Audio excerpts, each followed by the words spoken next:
Hello everyone, welcome back to another video. So हामी चाहिँ आज कुर्लुङ झर्ना जाँदैछौँ। मैले चाहिँ आफ्नो अनुहार देखाएर किन सुरु नगरेको भन्दाखेरि चाहिँ आज अलिक ढिलो भइरहेछ। सो म दाइलाई लिनु जाँदैछु हाम्रो यहाँनिर के भयो भयो ल यहाँ हाम्रो दाइ ल हेलो अहिले त यहाँनिर पुरै फिटिङ गरिरहेछ। जाउँ आर्मीकामा पेट्रोल हाल्यौँ कि अनि लाग्छौँ अघि तिमी भनेर यस्तो भिडियो यस्तो खिचेको त स्कुटीको साउन्डहरू भयो तीनटा भाइहरू क्या माथि पुरा कार्टुनले पुरा भुट जस्तो बनाएर हिँड्दै रहेछ क्या स्कुटी गाई छेड्दै गर्दा हामी लाग्छौँ। हामी चाहिँ अहिले पेट्रोल हालेर निस्किसक्यौँ। अब हाम्रो यात्रा भनेको चाहिँ कुर्लुङ झर्ना छ। पानी पर्छ क्या भाइ पर्दैन हौ दाइ के तपाईँलाई अब मौसम विभागमा हालिदिनुपर्छ अब काम किन अघि क्या कमिला क्या ट्रु कमिलाले आफूभन्दा ठुलो ढुङ्गा क्या बोकेर लग्दैछ क्या त्यसले त्यतिकै त लगेको होइन पर्छ जस्तो लागिरहेछ मलाई। ए भनेपछि कमिलाले ढुङ्गा बोको भनेर चाहिँ पर्छ जस्तो लागेको। त्यसले आफ्नो दुलो टाल्नु लाने भन्छ घर टाल्नु लाने ए पर्छ कि बात जो तपाईँहरू पनि पूर्व आउँदै हुनुहुन्छ भने चाहिँ आफू अलिकति केयर गरेर नै आउनु होला किनभने यस्तो ग्राभल बाटो छ यस्तो धुलो हुन्छ यो बाटोहरूमा चाहिँ एकदमै धेरै डेन्जर छ क्या। अब पानी हालेको छैन अब धुलो त हुनु त सामान्य कुरा हो।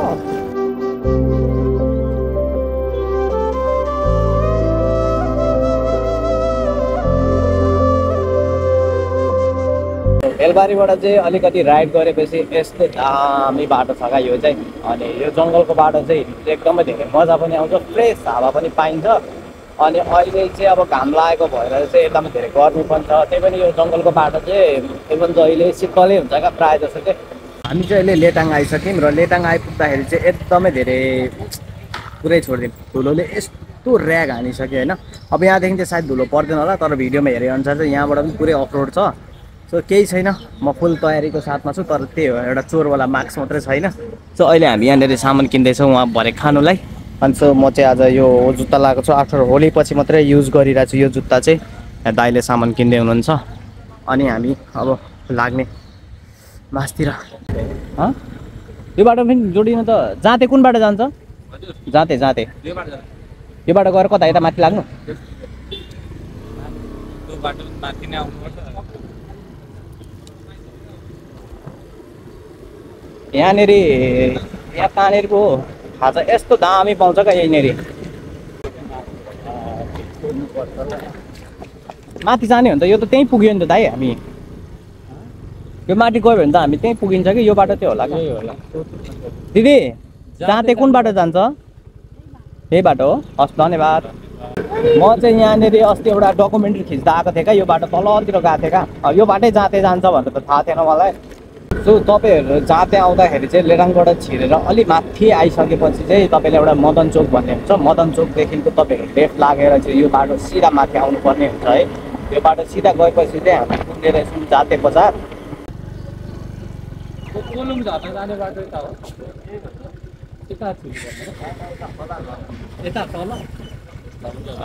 ए अब हामी जाँते बजारदेखि चाहिँ राइट लाग्नु यहाँबाट चाहिँ तपाईँहरू जाँते आएपछि जाँते बजारदेखि चाहिँ यो बाटो जुन तपाईँलाई मैले भिडियो मार्फत देखाइरहेको छु यो बाटो तपाईँहरू सिधै जानुपर्ने हुन्छ। यहाँ गएपछि सायद यो स्कुल होला स्कुलको बाटोबाट चाहिँ तपाईँहरूले राइट लिनुपर्ने हुन्छ र राइट लिएपछि चाहिँ अलिकति अगाडि गएपछि खोला आउँछ अरे सरी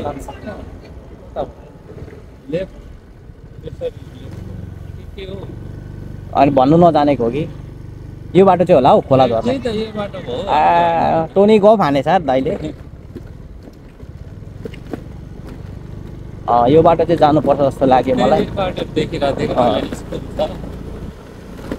यो बाटो चाहिँ जानुपर्ने रहेछ हामीलाई राइट भनेर अलिकति हामी झुक्यौँ।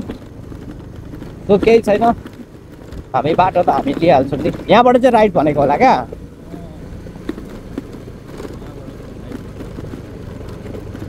स्कुल छेउको बाटोबाट आएर राइट लिनुपर्ने छ यहाँबाट चाहिँ भनेको होला क्या।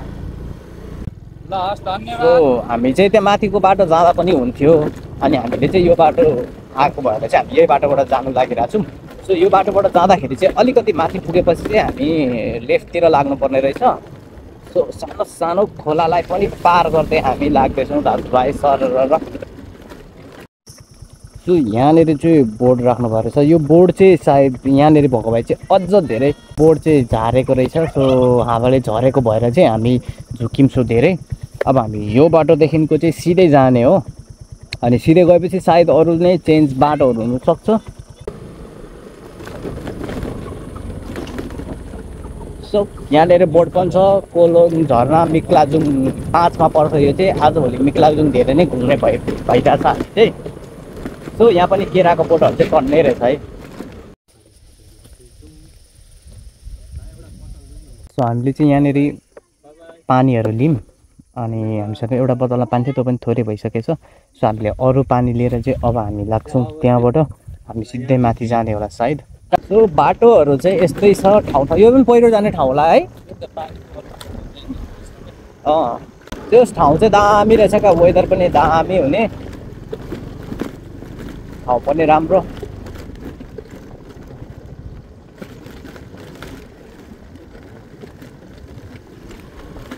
अब यो राइडपछि चाहिँ स्पिड टक्क बनाउने हो, चक्का फेर्ने हो। यो चक्का फेर्दाखेरि मेरो सेकेन्डचोटि चक्का फेरेको हुन्छ मैले लिएदेखि चाहिँ। अनि फेरि अब डट्टाएरै लाउने हो क्या लगाएपछि चाहिँ। यो बाटो पनि यही जोडिने रहेछ नि त। यो जाँते बजारदेखि चाहिँ हामी सबै अफ रोडै मात्रै है।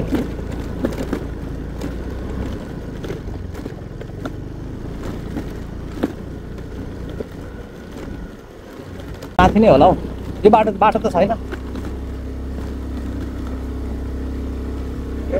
बम्ला भएर तानेन नि त, फ्यारको भएर त।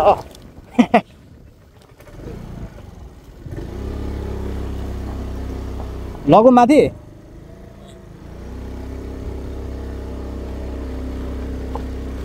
धेरै पछि तानेन यार, अचम्म पऱ्यो। म यतिको बाटो चाहिँ तान्नुभन्दा कम नभएर नतानेको हो के हो, म अचम्म परेको। यो खत्तम।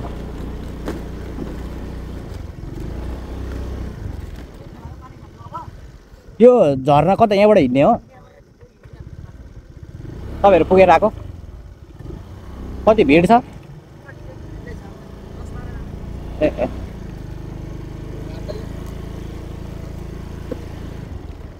10-12 जना मात्रै हुँदो रहेछ।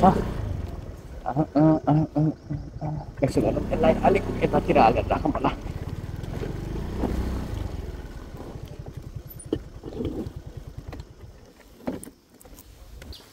हामीसँग चाहिँ खानेकुराहरू छ है अलिअलि। अब हामी यो बोकेर अब हाम्रो यहाँबाट चाहिँ हाइक सुरु हुन्छ। तपाईँहरू यो ठाउँसम्म चाहिँ तपाईँहरूको बाइक मजाले आइपुग्छ गाडीहरू। अनि त्यसपछि अब हामी यहाँबाट चाहिँ हिँडेपछि केही समय हिँडेपछि माथि गएपछि एउटा झरना छ अरे, त्यहाँनिर मान्छे अलिअलि हुनुहुँदो रहेछ। सो केही छैन, हामीलाई चाहिँ त्यहाँ बसेर चिल र त्यहाँको भाइबसँग इन्जोय गर्नु मन छ नेचरसँग चाहिँ। दाइले यहाँ सामान प्याक गर्नुभयो। अब हाम्रो यहाँबाट चाहिँ हाइक सुरु हुन्छ। सो अब मौसम चाहिँ भरसक नबिग्रियोस्, हामीले ड्रोन सट पनि लिनु छ। अनि त्यही भएर अहिले हामी अघि पानी लिएको ठाउँमा चाहिँ पुगिसकेपछि चाहिँ हामी फेरि त्यहाँनिर पनि ड्रोन सटहरू लिने प्लान गरिरहेछौँ हामीले चाहिँ। अर्को बाटो है दाइ? यो बाटो त यस्तो छ, यो बाटो त कुदाएर कामै छैन। यस्तो खोलाको आवाज सुन्दै सुन्दै हेर्नु कम्ता मजा आउँछ। यत्रो ढुङ्गाहरू यसरी खुट्टा टक्क राख्दै चढ्नु हिँड्नु कम मजा आउँछ। कसैलाई कस्तो रिग्रेट भइरहेको है, यस्तो हामी ठाउँ हिँडिरहेछौँ, यस्तो बाटो हिँडिरहेछौँ, कम मजा आउँछ। हेर्नु न तपाईँहरू आफै, ओभर लोभ लाग्दछ ठाउँ।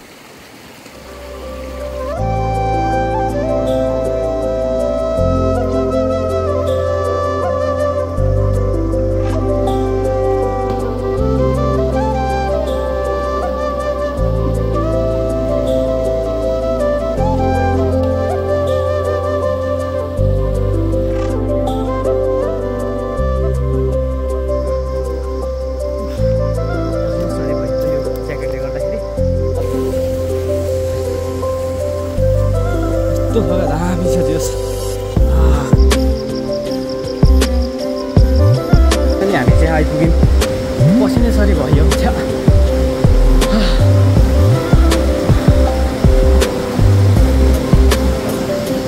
दामी ठाउँमा छ क्या यो झरना।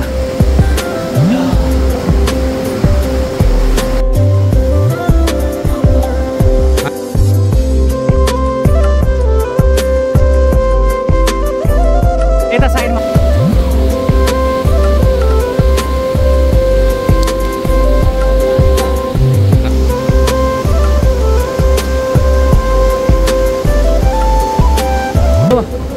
हामी स्कुटी रोकेदेखिको हामी लगभग 20 मिनट हिँडेर हामी सिधै नरोकिकन 20 मिनट हिँडेपछि चाहिँ यस्तो दामी मेरो ब्याकग्राउन्डमा देख्नुभएको झरना आइपुगेका छौँ हामी। दामी छ। यहाँ ड्रोन उडाउने भनेको एकछिनपछि अब उडाउनु पर्ला।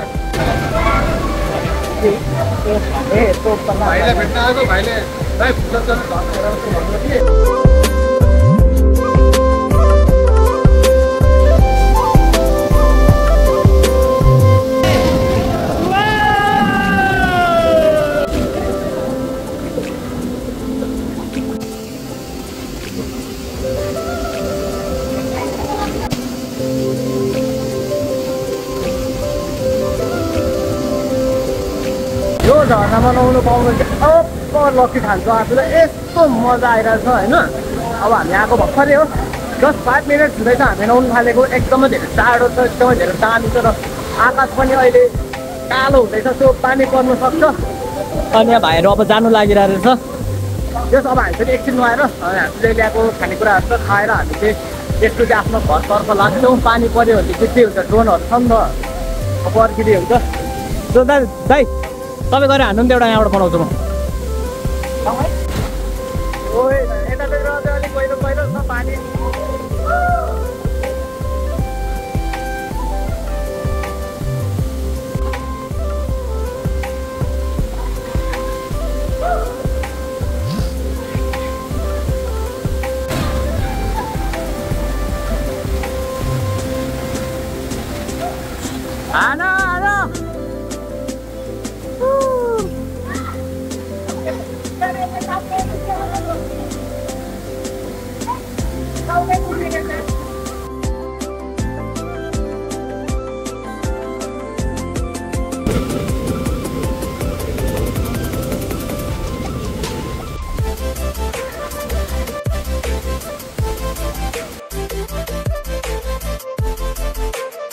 यहाँ हामी बसेको पानी छिटाउनु थाल्यो। अब चाहिँ हामी यहाँबाट टाप्सिङ हान्दिने हो। चलिहाल्छ जस्तो लाग्यो। पानी अब अलिक बस्नु जस्तो लाग्यो। कफी खाइसकेसम्म चाहिँ पानी चाहिँ गर्दैन होला। लुगा छ दाइ, निकाल्नुपर्छ। एउटामा हान्दै केही हुँदैन।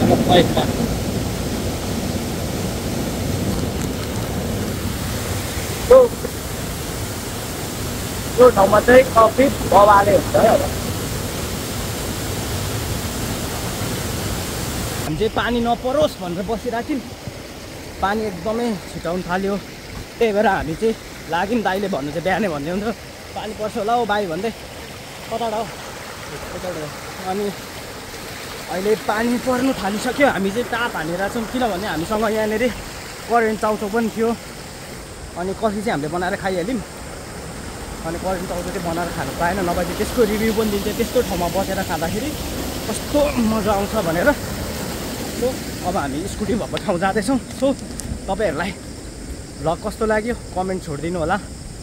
र अरू कुन ठाउँको पूर्वमा भएको, नजिक भएको होइन, कुन ठाउँ चाहिँ तपाईँहरूलाई हेर्नु मन छ, बाहिरबाट हेर्ने उनीहरूले चट्ट लाएर कमेन्ट गरिदिनु होला। हामी सकेसम्म त्यो ठाउँ गएर भिडियो बनाउने ट्राई गर्छौँ होइन त दाइ?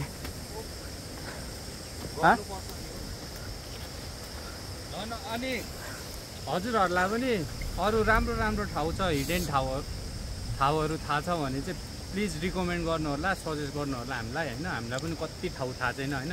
यो ठाउँ पनि म 2-3 वर्ष अगाडिदेखि आउनु खोजिरहेको क्या, तर आज आउनु पाइयो। मैले सपना पनि देखेको थिएँ यो ठाउँ आएको क्या। अब सोच न, सपना पनि मैले देखेको थिएँ। अनि आज फाइनली आयो। मजा एकदम सोचेभन्दा दामी भयो। तर पानी पर्थ्यो, ठिकै छ, तर रमाइलो भयो। हामी टाइममा अब पुग्नुपर्छ। स्कुटी राखेसम्म चाहिँ खोला चाहिँ कट्नुपर्छ। मेन चाहिँ पानी परिहाल्यो भने नि बाढी नआओस्, किनभने खोलाहरू पार गर्दै जानुपर्ने सिन छ, ठाउँ छ। सो त्यही भएर चाहिँ अब हामी छिटो जाँदैछौँ स्कुटी भएको ठाउँ। यस्तो ठाउँ माथि माथि जग्गा यस्तो खोला खोला छ। यो खोला बढो भन्दै हेर्नु जाने बाटै छैन क्या। त्यही भएर चाहिँ छिटो छिटो हामी खोलालाई चाहिँ पार गर्दैछौँ। पानी एकदमै ठुलो आइसक्यो। यत्रो माथि उकालो चढिसक्यौँ कुदेर। पार कुद्दै कुद्दै आएको हामी डेन्जर कुद्यो। पानीले ल्याएको हो। स्कुटीको हेलमेट चाहिँ बचाइहाल्नुपर्छ।